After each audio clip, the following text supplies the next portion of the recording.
Hello, everyone. Welcome to New Theory Podcast. I'm your host, Jason Mentorelli. Thank you, everyone, for joining us tonight. We have a very special guest. Very excited about this, another fellow entrepreneur. And we're going to talk about what, ladies and gentlemen, business, entrepreneurship, a topic that we all love. And also we'll get into sales. Okay, we're going to talk about sales as well. But this is very interesting. This gentleman runs a very successful business. His name is Tommy Mello. Tommy runs A1 Garage Door Service. Okay, 75 million plus in the home business arena. That is staggering. 200 plus employees, and he's operating out of 9 states. If you think it's hard just working in your county, your city, this man operates in 9 states. Very exciting. Tommy Mello, welcome, sir. Thank you for joining us on New Theory Podcast. How are you today? I'm great. Excited to be here. Thanks for having me on. Excellent, excellent. So what I love to do with all of our guests is start from the beginning. Give us a little background on yourself, when you got started, how you got started, and then we'll go from there. So please share with us where you're from and how you got started into this niche. Yeah, so I was born and raised in the suburb of Detroit, Michigan, so Sterling Heights, Michigan. Moved out to Arizona, Phoenix in particular, in 1999. And I ended up getting a master's degree from University of Arizona in 2012.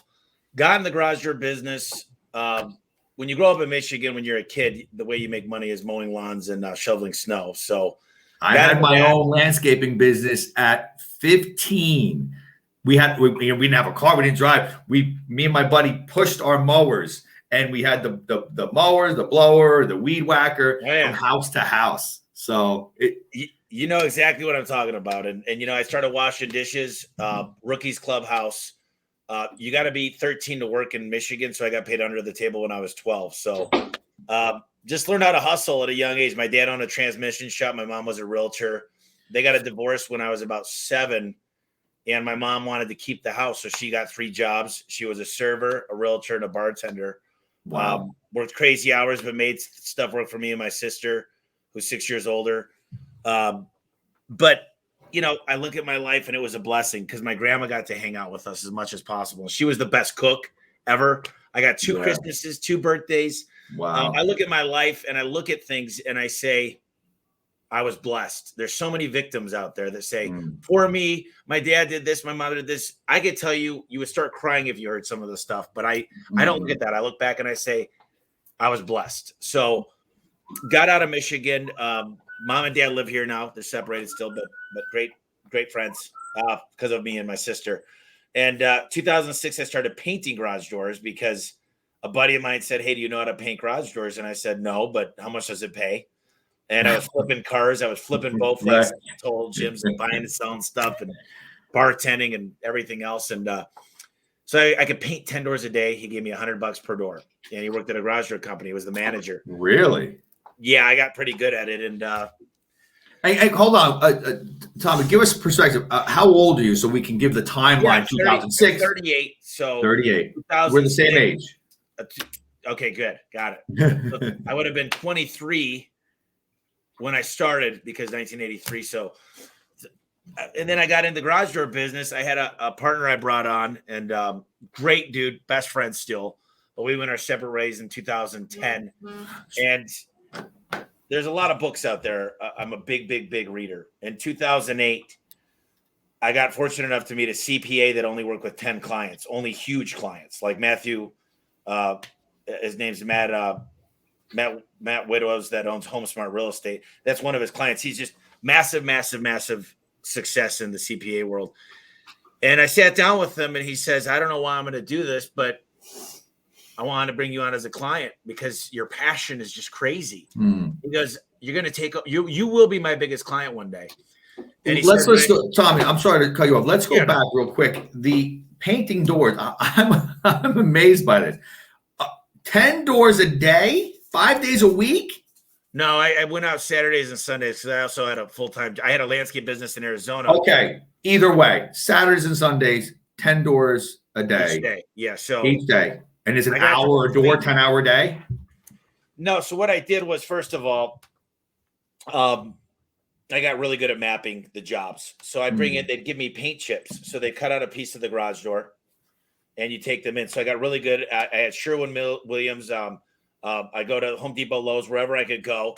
I'd buy the cheaper paint. The darker the colors and the more grays, you got to start getting into more of the premium paint. So I figured it all out over the first 6 months. And I bought a Magnum 5 paint sprayer. I got to the point where I could walk up with the paint sprayer, the 5-gallon buckets and the paint with 1 gallon of paint and do 2 coats in less than 20 minutes. Wow. And then I'd literally tell the clients, listen, you've got to let this cure for at least 8 hours because I didn't want to have to clean up after myself. So I got very, very good and quick at it. And, they all ripped it off in one swoop. So it's not that bad. So did that. And then we started the garage door company, and it was called A1 Garage Door Specialist at the time. And I got in the 4th page of yellow pages when it was going out and, crap in the bed. And then I got into Valpak, the blue mailers. And then in my master's program, after me and Gabe went our separate ways in 2010, I started my master's program, and I used to sit at a table with these guys that were great at SEO. So I started making videos. I started building links. I started doing, when Yelp first came out, I owned it. I was posting 1,000 ads a day on Craigslist. I literally got this thing called Clad Genius where it would be, I could take my router and it would basically change the code every time so I could repost on Craigslist. I figured out. So what's that software again? I'm sure people would love to know. Is that still around? No, well, see, Craigslist charges you now to post. So, right. I know they charge you to post. When it was so free. These are the days of free posting. Free posting. So because it's $5 a post, and do the math. 1,000 a day is 5,000 a day. Well, it's free. And what I did was, I had a way of just doing things and literally figured out how the citation sites would dominate the GMB, how to build custom maps, how to get reviews and make sure the customers actually meant it. Figured out how to dominate. I had over 1,000 citation sites done in 2012. I mean, and then I figured, okay, it's a pretty good model, but I was struggling because I was still the guy in the truck. I read the E-Myth. I read The Ultimate Sales Machine by Chet Holmes. I read The Richest Man in Babylon, all these books the CPA gave me. And I think that's why he really likes me. And let's slow down for a second here. When you're doing this marketing, you're paying a company to help you, do it with you kind of service, or? No, I was doing it all alone. But in my master's program, there was guys that were doing it for the Ritz-Carlton, and they there was some guys in my class that already had a job doing SEO for big companies. So I sat at their table and they'd give me a few pointers here and there. And you got to understand, it's a garage door company in one market at the time. So it wasn't like search engine optimization and pay-per-click. And the Google My Business page, it used to be a 7-pack before it was a 3-pack. And then they came out with LSA ads, local service ads, only a couple of years ago, the Google Guarantee. So we're talking, there's 4 algorithms on Google, and Google is God. And I spike their algorithm every time. And I know exactly how to make their quality score better. And that's just by being a really great company. Background checks, drug tests. We actually are in 19 states. There was an error there. We're 400 employees. And this year our budget's 151 million. So what I knew I needed was I got an integrator in 2014, an amazing guy to come on and help as a COO. 2017, I got a great CRM called ServiceTitan. It was my 5th CRM. And then I started hiring consultant after consultant after consultant.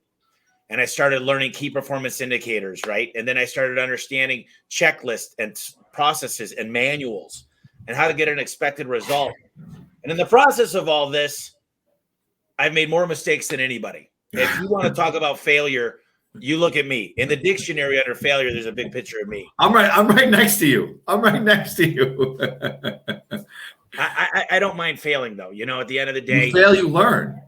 I just try to make the same. I don't make the same. I can't have a conversation with somebody in our world if they tell me nothing but great stories and how successful they are. That's BS. Well, I will say when I talk to people, I love a story that they have a good ending there's a lot of people that tell stories, and it's more of the victim type mentality. Right. True. But me, it's been like, I've always had an open mind and try to be the dumbest guy in the room. And I go visit successful shops, and they welcome me because I'll take a picture of their book, or I'll research the crap out of them. I'll write down a million questions, and I'm like, I just want to meet you, like, please. And they're like, come in and do whatever you need to do. Ask me anything. And I think that's the secret sauce is success leaves clues. So as you're building, you got to give me the structure here. You're doing advertising. What are we spending on advertising? I mean, did you have 50,000 to spend on advertising? And then when you're getting more jobs, second part of this question, who are you bringing on as far as to do the jobs? And then you're setting up crews. If we can dive into your advertising budget when you started, and then dive into now you're getting all these jobs, how you built up those crews. Well, luckily, when I built the company out of things like Craigslist, and then I figured out some easy ways to win on Google and get a lot more reviews than anybody. And then I figured out ways to do long tail PPC that was very affordable. So I was running all the calls. So you got to understand, I put sweat equity back into the business. I took all the emergency calls. I answered the phone. So the deal wasn't it's not hard to make money if you're going to do every job. It's easy to make 6 figures a year, but the problem is you don't make money when you're not at work. So you work in it, not on it. And it's not a real business. I'm sorry for those out there that think you own a business, but you own a job. It's 24/7. Yeah. And if you're making 150 grand, it's not worth it. Not worth the sacrifices, not worth the stuff that you've gone through, the blood, sweat, and tears. So slowly through mistakes, I started to realize that software was the key to get great managers, to build manuals for every role, to start focusing on recruiting and top grading and building. I used to hate the word culture. I used to say, what the hell is a culture, man? I got 3 people smoking cigarettes. My mom worked for me at the time. She was trying to answer the phones, and I'm running all the calls. And I just said, man, if I don't do it, it won't get done right. And then I realized I'm a bad owner. I'm a bad leader. I'm a bad delegator. I have not given them the tools they need to succeed. So over the years, it's been systematized. And one of the things that I've done really, really well is I've identified my weaknesses. I'm not organized. So I have an amazing assistant. I'm not very good at time management. So you should see my calendar. Every 15 minutes, it's blocked up what I got to do. And it's all, there's no, I tell her sometimes, could you put bathroom breaks in there or something? But I can go to the bathroom at 11 a.m. today. Yes, I got it marked off. So and if you don't put it there, you'll forget. I don't forget. I just sometimes I've realized I've got a skill of multitasking. And excuse me for asking this again, but just for our listeners, I mean, you were doing free methods, right? But let's be real. It's free methods. You're going to get cut off very soon. Okay, they're going to work for so long. And maybe not numbers, but 10%. 10% is where I've always felt comfortable. In a new market, I've gone more than 10%. So 10% of my revenue, I'm comfortable with marketing. Now, when I enter a market, I'll go more. But I'm a big fan of acquisitions now versus greenfield. But they both work well. Right. And I can talk a lot about marketing. I mean, listen, I'm a big data guy. I'm a big A/B testing guy. I'm a big conversion rate specialist. I love figuring out what makes people buy. I'm KPI driven. I need to know what's your revenue? What do you want it to be? And then I look at your conversion rate. Then I look at your average ticket. Then I look at your booking rate. And then if I got those, I can figure out your cost per acquisition. And then I can pour gasoline on any company. The problem is they can't handle it because of their infrastructure. So how do you build a company that's built to grow? And you don't have the people. It takes the systems. The systems run the business, but the systems also pick the people. See, what people don't understand is, we interview over 200 people a day. We hire about 40 people a month right now. So the ratio of the people, and I hire for attitude and I train the skill. Not most people don't have that infrastructure. I have 7 full-time trainers just in my technician and service and sales side. So it's I'll tell you what, it's an amazing thing we've done, and it's not because of me. It's because of the people that we've got, and it's because of the systems we put in place. So your first team again when you started, or actually when you were, I guess I would say not started, because I understand it was you. You said you had your mom, you had a small crew, but how fast were you at? Okay, I had 5 trainers, or 3 trainers, I had my assistants. Were you a year into the business? Were you really built up a team 2 years into it? Well, let's forget 2007 through 10, because me and Gabe did everything. And then Gotcha. 2010, I got my mom and stepdad and moved him from Michigan to Phoenix. Right. Okay. 2014, I got my integrator. So I was still in the truck till 2014. So you got to understand, I was going to school from 2010 to 12 for my master's. So long story short is I probably didn't start getting stuff together really, really great till 2017. That's about when I started my podcast. That's about when I got an assistant. And it's taken 5 years. I think I could do it again in way less time, because now I know the exact steps to take. And most people, when you're going into a business, all you have is sweat equity. You don't have investment money. You don't have millions of dollars in the bank. We've got a lot of money in the bank, and I've got more choices than I've ever had. But I'm monitoring. I've got 4,300 call tracking numbers. We're a data technology company that happens to do garage doors. And saying that, you strongly believe that you could actually take what you do now as your systems, okay, and how you built this company, and you could do the same thing for blinds, window blinds. I can go into any home service company in the world, plumbing, HVAC, electrical. I don't care. I'll fix your roofing, gutters, you name it. Yeah. Anything. And the same thing exists. I understand dispatch. I understand CSRs. I understand technicians. It's a triangle of communication. Yeah. And right. I learned a lot of this stuff from Al Levy. He's one of my consultants. He wrote the 7 Power Contractor. Super organized, pretty much retired now. I was one of his last students at my company. But the deal is readers are leaders, okay? Yeah. And look who you hang around with. If you don't get inspired by your inner circle of the 5 people, then you live in a cage. You don't have, 100%. I believe that as well. Who's that? Look at your friends, Dan Pena. Oh yeah. Yeah. He's my kind of guy. He's a little rough for people, but he's my kind of guy. He's like, you've never fought a bear. Yeah. He's the $1 billion, $1 trillion man or whatever. Yeah, right. He's made more billionaires than anybody on the planet. Yeah, right. But anyway, let's get back on topic here. Yep. So when do you start paying yourself? I mean, let's say, like you said, forget about 2010 or 2007, 2010.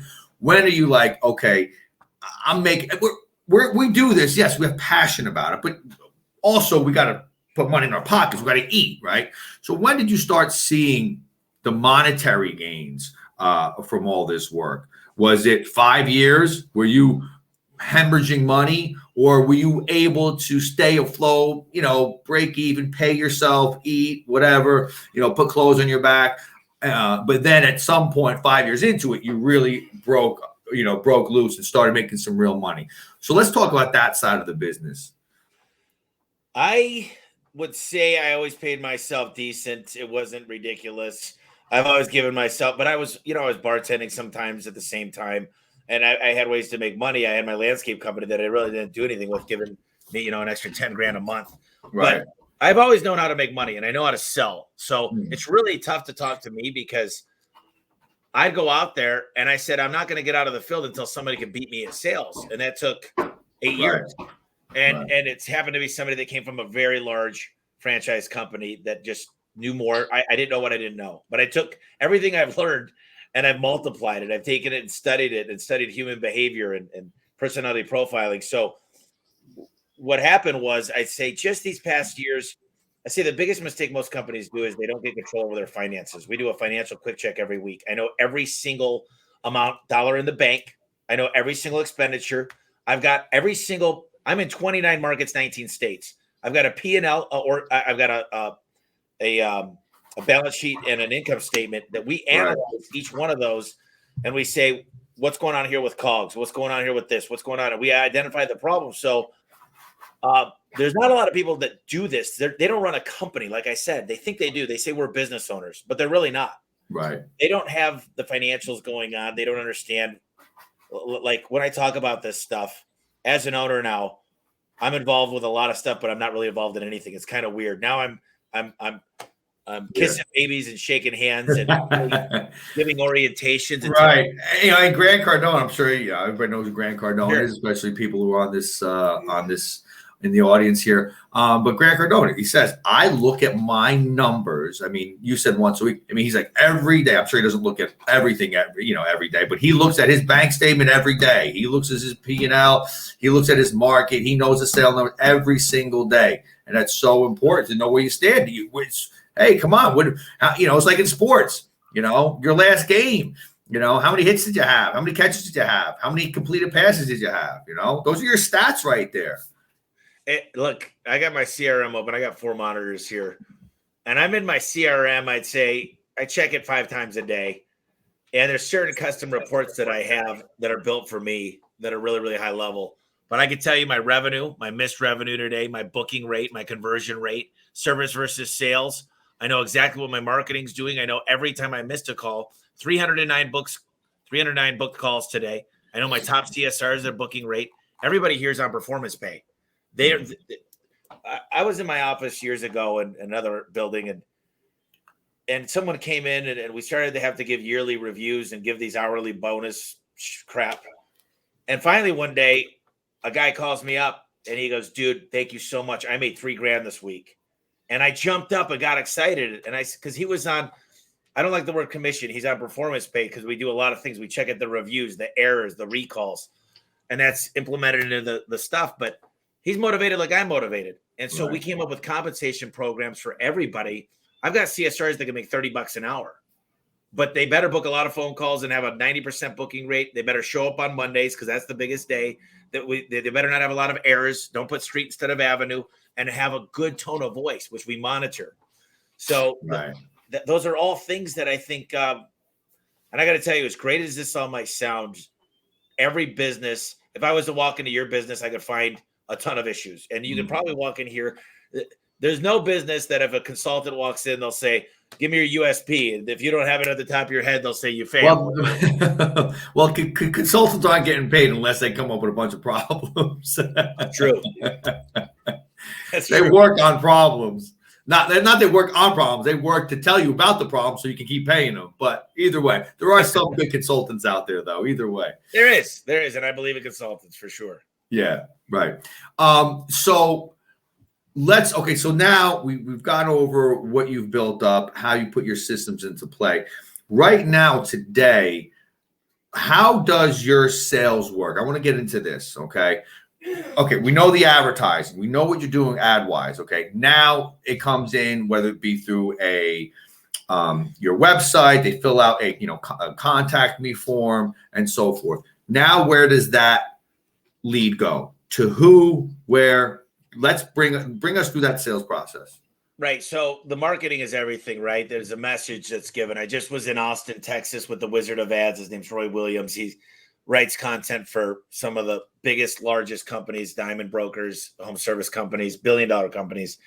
And the message that's out there is very, very important. That's the first time someone sees you. So your billboards, your brand needs to be the same. My trucks are wrapped like my billboards that look like my Valpaks, that look like my Google site. Yeah. There's uniformity and it tells a story.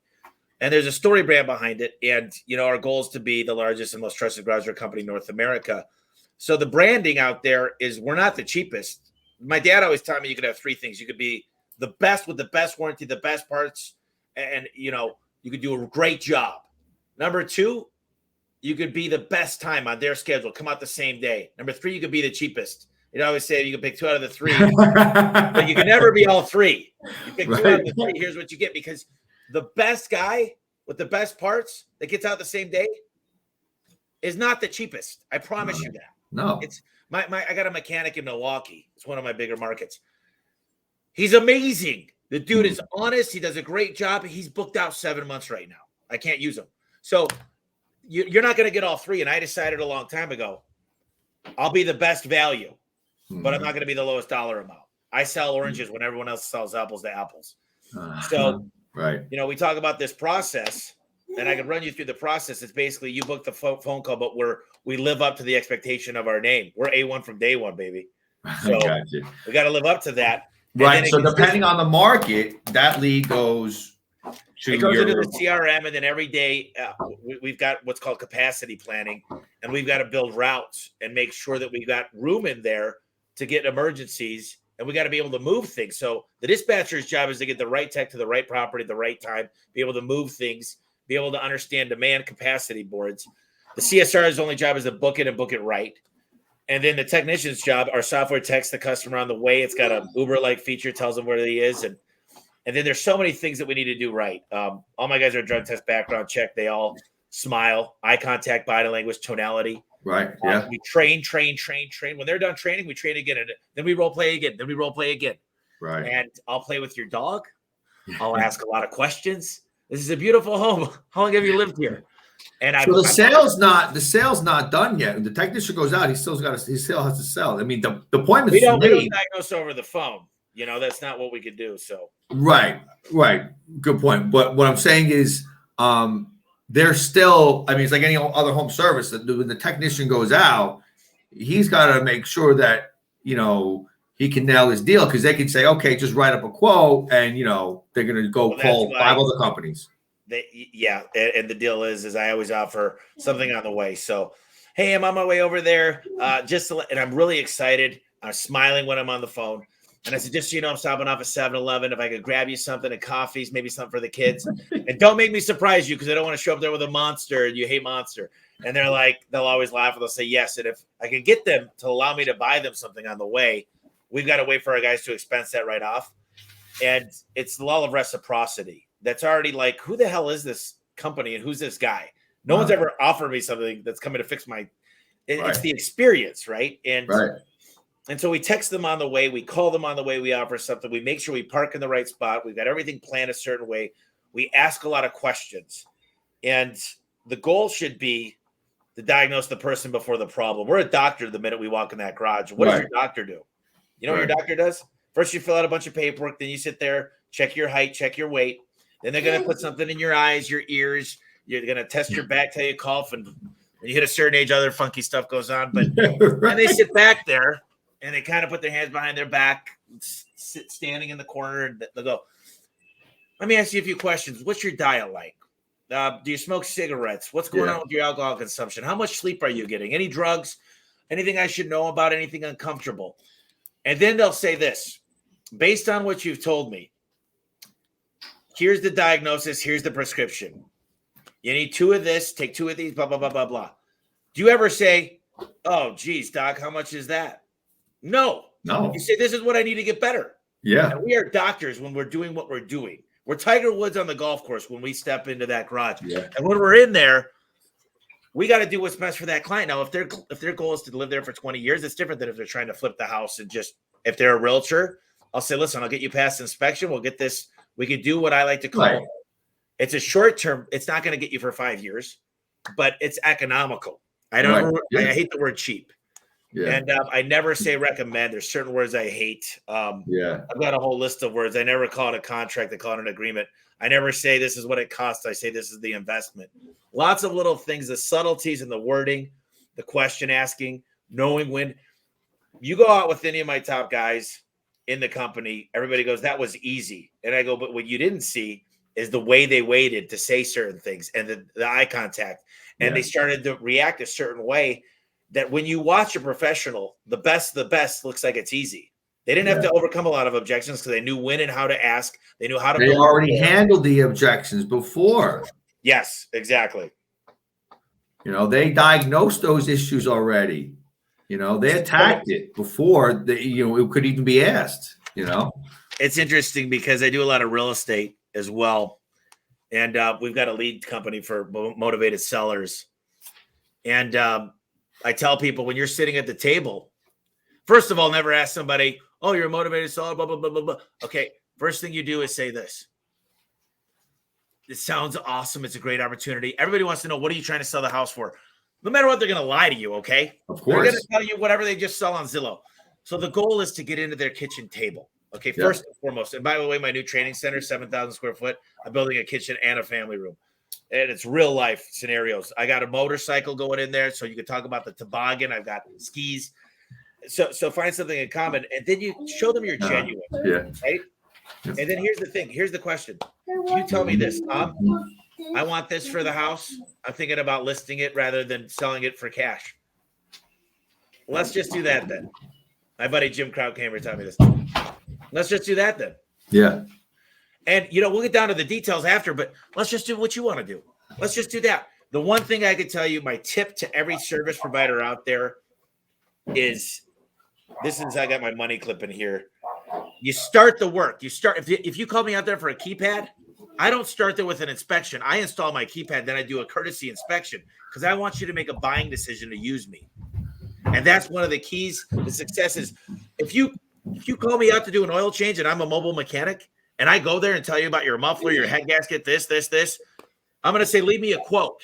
Yeah. A quote because and you're going to be taken back. Like, come on, man. I had it done to me before. Like I came here for a job now. And it's so true that if they did the job and say, hey, listen, just so you know, I did a courtesy inspection. Here's what also can be done. Here's what you might need down the road. I'm so much more going to use you again, or might right there, then and there, schedule it for, another date with you. I'll get it. So the deal is when I'm in your garage, I'm doing it all right there. And I don't tell you I recommend this. I say, I want to show you this part and show you this part. Right. Now, let me give you an analogy real quick. This is a bearing plate. We're not at church. This isn't a musical instrument. It shouldn't sound like a tambourine. The bearings are shot. They're no good. They're dangerous. This is going to it's like driving a car with brakes with calipers that aren't working and a warped rotor. Let's get this system working correctly because I want it to be safe. Don't you? Yeah, of course. Let's go ahead and get this safe. Yeah. Okay. As you're nodding your head, So we have a lot of fun, and these guys. I don't teach them to be sales. I say this: I don't have any kids right now. I want to have kids, and if I have a son, I'm going to say this: when you turn 14 and you ask your first girl to that 9th grade dance, I want you to look her dead in the eyes and smile, and I want you to say something. I want you to say how beautiful she looks, and I want to say, listen, I've always really liked you a lot, and if you'd have me, I'd love to take you on a date. But you got to be confident. You got to believe in yourself. You got to tell yourself you love yourself. Yeah. I mean, you got to be confident, but in business, you got to know your parts. You got to know what you're talking about. A lot of people I see, they think they can get over the easy way and just be salesy, which is cheesy and corny and leave out the details. You don't bore your customer with the details again, because you're gonna lose them, right? But you gotta know what you're talking about, not sound. You gotta know what you're talking about. So educate yourself, and also know how to sell. The customer. We go through. I said, guys, you guys go through 8 weeks of training before you're even allowed to touch a customer's door, and that's if you're lucky. Now, here's the thing. I've got an exact process that works every time if they follow it. So we go through a whole process, and they get to learn it right. And at the end of the day, we measure these things. We measure what gets measured gets managed, right? And we measure conversion rate. We measure average tickets. We measure these things. But, don't let any company fool you. If they're not measuring these things, they're fools. Right. People say you just care. You know what else I measure? I measure how many homeowners do we have in the company? How many babies came into this world? How many people got to go on their dream vacation? I measure how long it takes to get a customer's door installed for the customer's sake. I measure how long it takes to ring. How many rings does it take? We measure things that matter to everything and everybody, because in this world right now that we're living in, with the way it is with recruiting, you can't be hiring the people that we're hiring unless you really give a crap about the people. Of course. And you give them a lot of benefits. And I'll tell you this, 1 A player equals 3 B players. That's a fact. You get 3 $15 an hour people and get one $25 person. That $25 person will run circles around. You're paying 45 for the other 3. 100%. Your retention, your workers, that's important too. Your workers staying with you, right? Oh yeah. Well, you can't have them coming in the front door while the other guys are leaving out the back, and I've seen that happen too. Yeah. It costs a lot to trade, man. It costs a lot. Yeah. So let's just give us a couple pointers on something that you wouldn't do that you did do that maybe you thought was important starting out, or even maybe not just starting out in the very beginning, but when you had the ball rolling, you're like, man, you know what? That was a mistake I could have avoided. Is there any examples that you see that, hey guys, this could also happen to you, even if they're in different businesses? Yeah, there's a lot of things. I mean, I can't tell you. Number one is I would say don't hire a $65,000 person in your financial team for 50 hours a week. I would say get a $400,000 person to work 5 hours a week, and they'll run circles around the full-time $65,000 person. Mm-hmm. So you're paying them maybe $400 an hour for 5 hours a week, or whatever it is, $300 an hour. Right.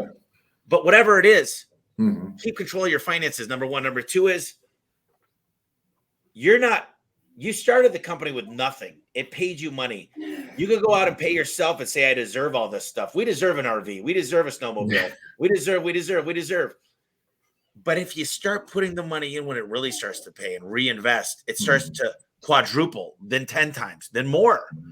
And I think that people miss that because they talk to their husband or wife and they say, we deserve this.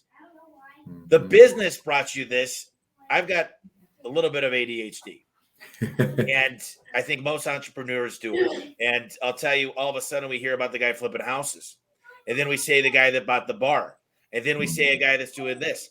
And all of a sudden you get your eye off the ball. Yeah. And I would say read the book by Gary Keller. It's called The One Thing.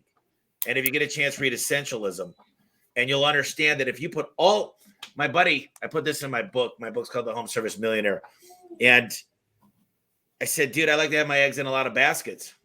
He goes, Tommy, look at me right now is what he said. He said, imagine if you put all your eggs into one basket, it would overflow. Mm-hmm. And so I really had to focus and get my ADD and keep my eyes forward on the ball. And that's where a lot of people fall short too. They look at another shiny object, and they want to do 5 different things, especially maybe in just one business, let alone going on to other business. They want to start, another business after they start this one. This one, they didn't even really start this business yet. It's not even making money. They want to start another business because they heard it makes money or something. But even if, niching it down in specifically and concentrating just on that. I mean, that's the point here. I mean, that's the point you're trying to make, right, Tom? Yeah. And I'll tell you this. Is with key performance indicators, with the facts, with the numbers, they allow you to make great decisions. We got out of commercial completely. We didn't touch it. I got out of Home Depot completely. I got out of a lot of things knowing it was 30% of my problems and 3% of my profit. So I think using financials, using a CRM to make decisions, but it's crazy. 151 million. I'd like to be at 20%, which is 30 million profit. You got companies in my industry, not in home service, that are getting 20 times EBITDA. So right now I'm getting into the consolidation phase and starting to buy companies, but 20 times. Do you realize how nuts that is? That's crazy. It's yeah. Just so you know, this is the most important thing for people out there to understand. And you understand this, I'm sure, really well, but there's this crazy word called arbitrage. Yeah. And I could buy something. Yeah. I'll give you an example. I used to buy stuff on Craigslist and sell it in Arizona Republic, and I could double what I paid for it. So I was a middleman. It was arbitrage. Yeah. But when I buy a company that's $1 million of EBITDA, I might pay $5 million for it, but the day I buy it, I'm worth 18 because I'm putting the systems, I'm putting the core into it, and there's a certain return on investment that people are willing to pay for. Of course. With our systems, because I used to be such a piece of the business. Now I'm not. Now if I disappear, the company still goes on. If my top guy, all my top guys disappear, for some reason, we all go on a 2-week vacation. We don't skip a beat. Shoot, sometimes they do better without me here. So let's talk about that. Moving forward, growth. You're talking about acquiring other companies in the same sector, of course, right? We're on that page, right? Am I saying that correct? Yeah, so it'll be garage doors. We're looking to get into garage door flooring and garage door storage, but we're starting with just expansion into garage doors. The big thing about consolidation is, Xerox did a great job of this, but you want them to walk, talk, and act like you beforehand. So getting them on the same CRM, getting them on the same payroll services, getting their website on the same chart of accounts on QuickBooks. We use Intact. But I got a list of 20 things that'll probably be 50 of things that I'll pay them a higher multiple if they do these things in advance. Nice. So then it's like the integration goes super easy. And here's the cool thing: if I could coach them, and they could see me, and they could use my training videos, everybody already knows me there, and they know my team. So they go, I'm their trusted advisor anyway. They know they're going to get paid. They know we're successful. You walk into our shop. Yeah. This is 34,000 square feet. We just bought 44,000 square feet next door to us. So we got plenty of room here. And your space is filled with what? I mean, obviously your workers, but I mean, what do you got in there? Supplies you have? Yeah, we got some supplies. We've got a training center. We've got a call center. We've got a dispatch center. And then we build custom doors in part of it. So it was interesting because I ran out of room in this parking lot. So I had to buy the building next door, basically. And it happens to be in an opportunity zone. You're expanding. You're not moving to a bigger location. You're keeping both locations. We're keeping both, yeah. Wow. Well, it's cool because a lot of that place is rented out. So I took the whole bottom floor for our new training center, 7,000 square feet. I took another section for our trainers, but the rest of it's still rented out. So what I'm going to do is, as these rents come due, I'm going to raise their rents or tell them they got 60 days because I could use the space, but I don't need it. So more value. It's more, well, value add is more valuable to you. So I'm raising the rent and I'm going on a month by month lease. So I can know within 30 days if I need that. My goal is never to take advantage of people. It comes full circle. I want to make sure I'm never going to surprise a business owner like that. I'm not shisty like that. I want them to know that I'm a good person, but overall, I'm making a decision for 400 people a lot of the time, and they're taking care of 3 people. So that's 1,600 people in my mind. So when I got to let somebody go and I don't do that, I'm a good cop. I got a couple bad cops around me here. But if we got to let somebody go, it's for the better good of everybody. And that's the way I got to think about it is we're taking a sacrifice, even though I like this person. We've been on a performance improvement plan. And I remember I had to fire a guy in 2011, and it's December 17th. And I tried. One of these stories. Oh, Lord. Well, go ahead. I'm sitting there with my stepdad, and I go, "You going to do it or I'm going to do it?" And we're talking, and he walks up, and I'm like, "Ah!" So, and it's like, so I'm sitting there like this, and my stepdad's not saying anything, and I'm turning red. He's turning red, and I go, "Mike," and Mike's probably in his mid-40s. He's got kids. Yeah.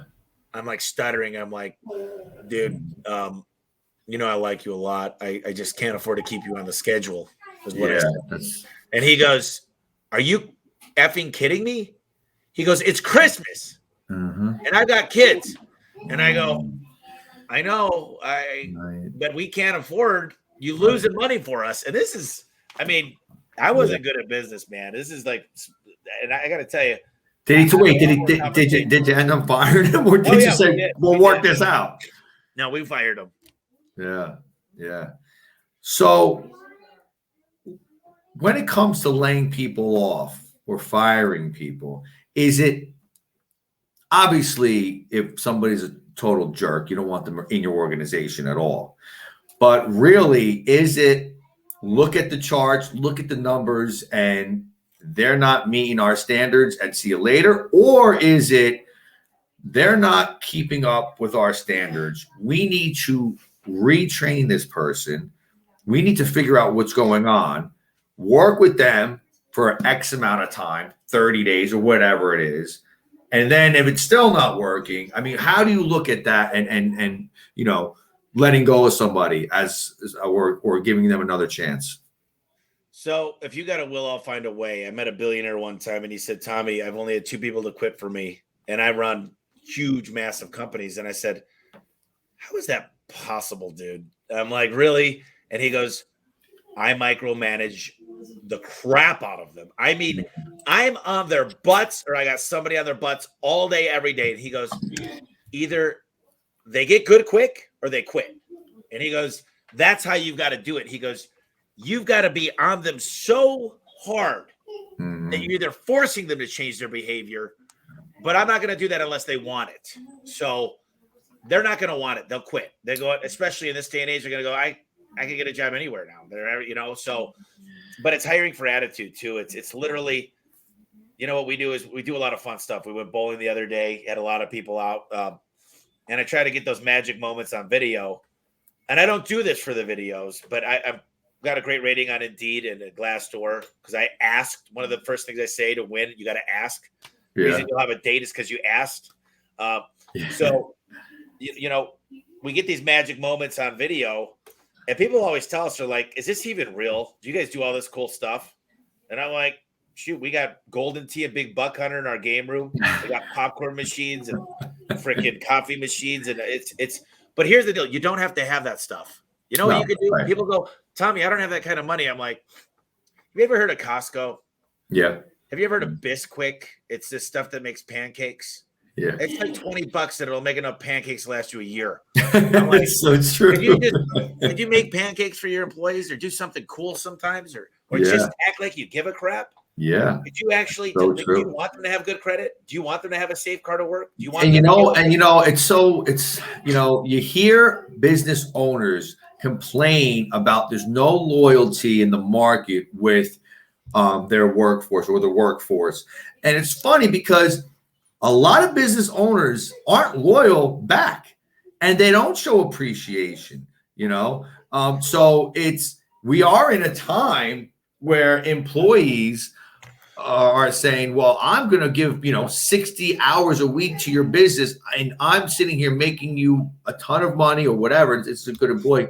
And you don't even send me an email saying, hey, how's your day? Thanks. That was great what you did last week. Your numbers are phenomenal or whatever.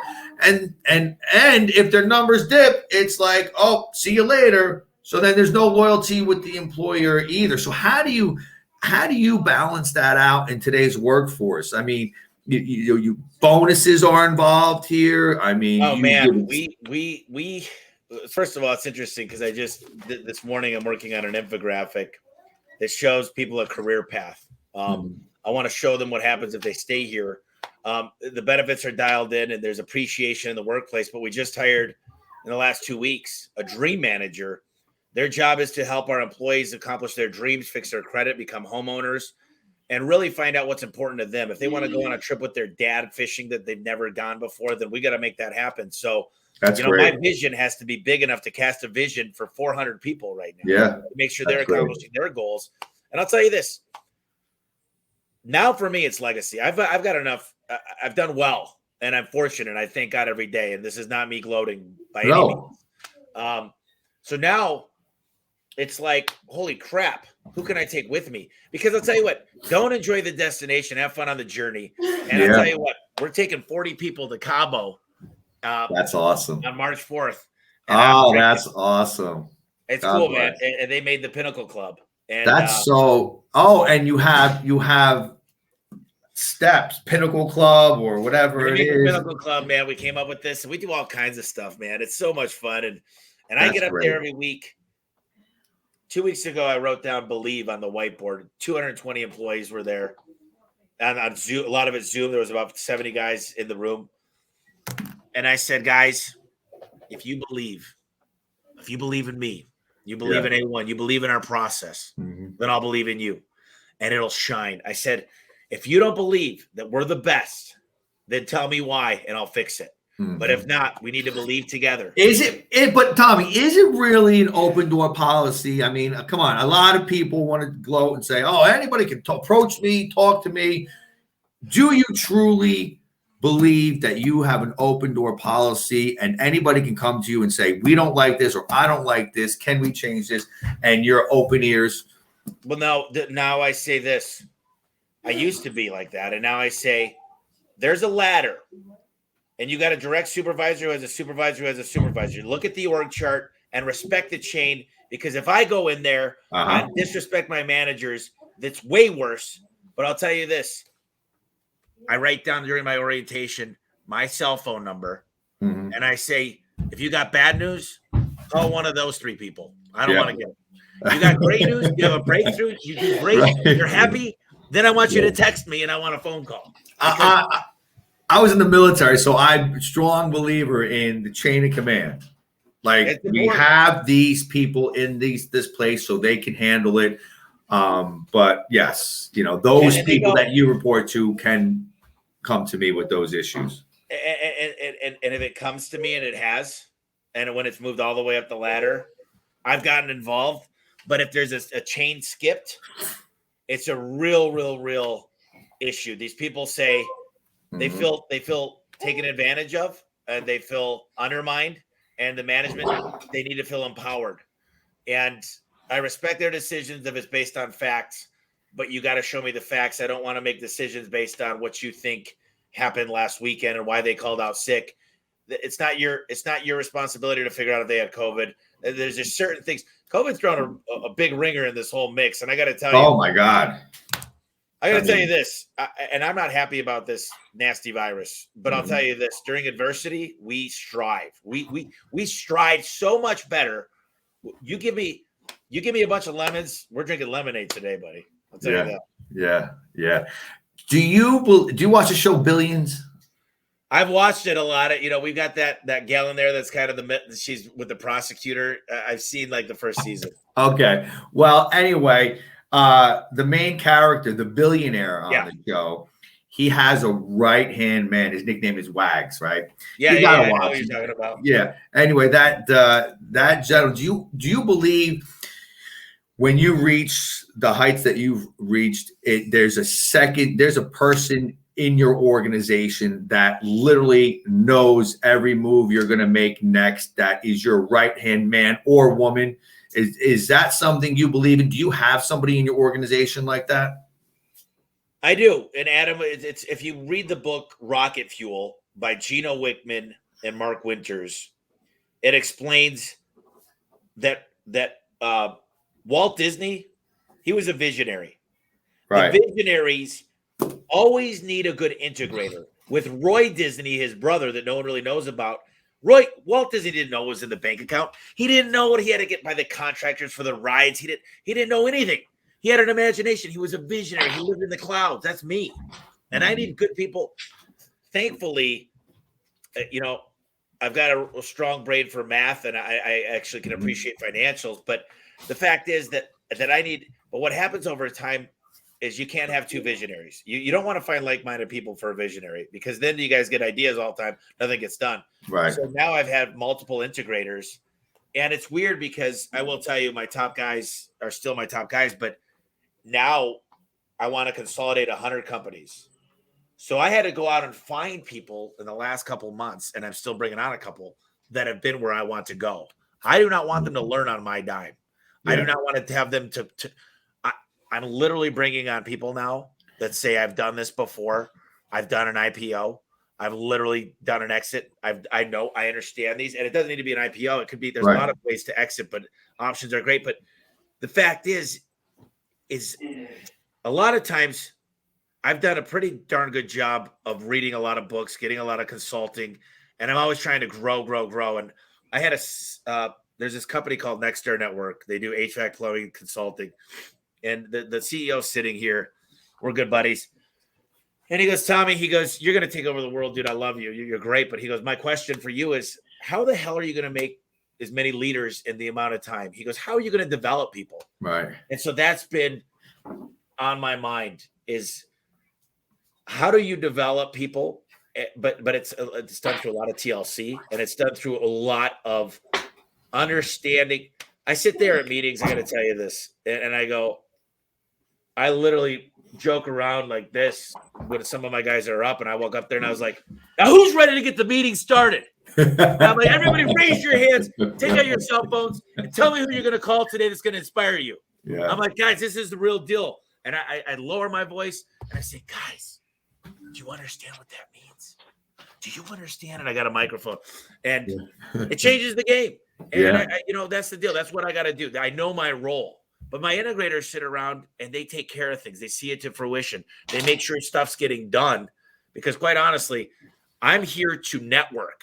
And I'll tell you this, Grant Cardone will tell you this, a lot of great millionaires out there, lots of great companies. Millionaires have good foundation. They got good KPIs. They got good work ethic. They got a mission, vision. Billionaires know how to network and motivate. Yeah. Billionaires, that's what they do. They know how to make the right phone call at the right time and get the right person on it. So and I'm not, true. I don't care. Money's a cool thing to look at that says I made it, but ultimately money does not buy well. Look at the lives. Patrick Bet David, right? You watch him on his YouTube channel, Valuetainment, right? Yep. And he says the exact same thing you said, but he says, look at the people you've made better. Where were they when they started with you, when they came to you as an employee? Okay.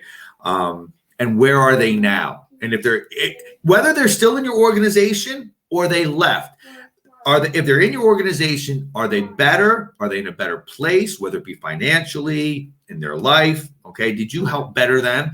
Or if they've left your company for whatever reason, okay, are they in a better place? Who are the people that you mentored or that you hired that you actually made better and put in a better place, whether they're with you or not? And that's very important too. And I'm sure you believe the same thing. I mean, really, what else matters? I mean, look, I live comfortably. There's a lot of people out there that say after a certain amount of money, it doesn't really matter. Here's the deal. How many people can I affect is my goal. I don't follow anybody else but Elon Musk because he's the winner. There's only one winner right now. He surpassed everybody. And he's the guy that's setting up us going to Mars, setting up rockets. He's setting up the cell phones for everybody for free on satellites. He's setting up energy, the energy grid, and he's redoing. So I don't need to go look at. I like Grant Cardone. I like all these Gary V and all this crap. But there's only one guy I'm chasing. Yeah. I only want to be the best. My core values are right here, and right there's the second one. Aspire to be number one. My dad didn't get mad. He never was excited with me when I lost. I played baseball, soccer, football. You name a sport, I was probably playing it. I golfed when I was 7. Golf team. Yeah. And my dad never said, congratulations. It doesn't matter either way. He goes, next time we'll get him. He goes, but here's what I want you to focus on. I want you to focus on this. I mean, I did 100 push-ups when I was every day. And the thing is it wasn't easy, but don't ever tell me that second place is okay. I'm sorry. Yeah. The same way out there. That's what mom's for, right? Yeah. Yeah, it's so true. And I have 2 sons and I plan on raising them that way. And I wasn't raised where, what do they call it? The you gave it a shot trophy that they give nowadays to kids. Like everybody gets a trophy. Yeah. The participation trophy, right? Well, I don't know, man. The deal is for me is there's a lot of people, and I don't want to get political, but in California they just raised their taxes. They're raising it. They might put a 10-year tax if you move out of the state. You got to pay it. And I'm going, dude. Here's the deal. Like that does not. It's a max exodus going on right there right now. Yeah, and I gotta tell there you, is. It's crazy. They're all going to where? Arizona and Texas. You know what I'm going to do? I'm going to make several dozens of millionaires in this company. I'm going to make a lot of the companies that I work with. And I got to tell you this. They say, look at these greedy owners. You mean the job providers? I got to ask you this. I pay taxes. Now, yes, are there good tax laws? Yes, I did a cost segregation study on my business. You know what I did? I went from 220 employees to 400. You know what else I did? I did this thing called, there's a tax law called the Augusta Law. And you should look into it. In 2 weeks, you could use your own private residence as a right. There's tax laws, and I feel bad for the people. The more people I put into business, the more they go to H&R Block and get ripped off. So that we're actually, my company's probably paying more taxes from my employees pay. This is great. This was a great show. I love your enthusiasm, your excitement, and you just seem like the kind of guy that, hey, 6 a.m., you're this way, and the same way at 11 p.m., you're the exact same way, and I love that. I love that in people. I'm like that myself. So you have a podcast. Tell our viewers where they can find you. You have a lot of great knowledge. I know the podcast, it's called The Sharpest Tool Podcast. The home service expert. I don't know. Yeah, home service expert. Okay, I'm sorry. I got that wrong. I don't know where that came from. I don't know where that came from. We're not one called that. So tell us about the podcast real briefly, what you talk about on there, the topics you hit. So I have a podcast and I have a book. I'm working on a second book. The podcast is called The Home Service Expert.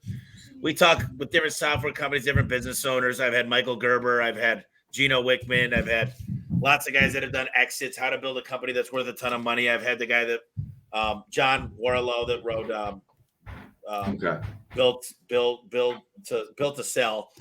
Great people.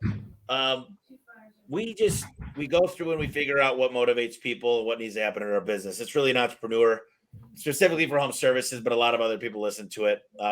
We're averaging between 25 and 30,000 downloads a month. I want to get to 100. Great. And then I started another podcast here in about a month, actually, called Ask Tommy. It's something that I'm going to be doing with my employees for more of our culture. And then the book I wrote, The Home Service Millionaire, and I visited with Al Levy, and he said this book sucks. So I added 12 co-authors and made it a lot better. I got the COO of Home Advisor, the CEO of ServiceTitan, a $13 billion company. It teaches you how to make manuals and how to do financial quick checks and how to sell your company. So it's how I went from $30,000 or $40,000 in debt to, at the time, I think a $30 million company. And this next book I'm doing is how to recruit in this day and age. It's how to have unlimited employees coming to your door. And it's going to be good. It's going to be the recruiting version of a Home Service Millionaire. Wow, that's great. So guys, listen, we're going to put all this information, where to find Tommy on the podcast, book. I'm sure you can find the book on Amazon. Am I correct? Yep. All right. So we'll put all those links on the bottom.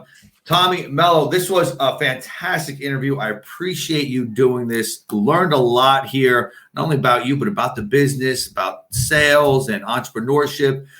So this went well. So thanks for joining us. And we might go do a second round with you. And we'll get more into detail about building up and sales and so forth like that. So, hey, Tommy, you're a great guy. Where are you from, by the way? Jersey.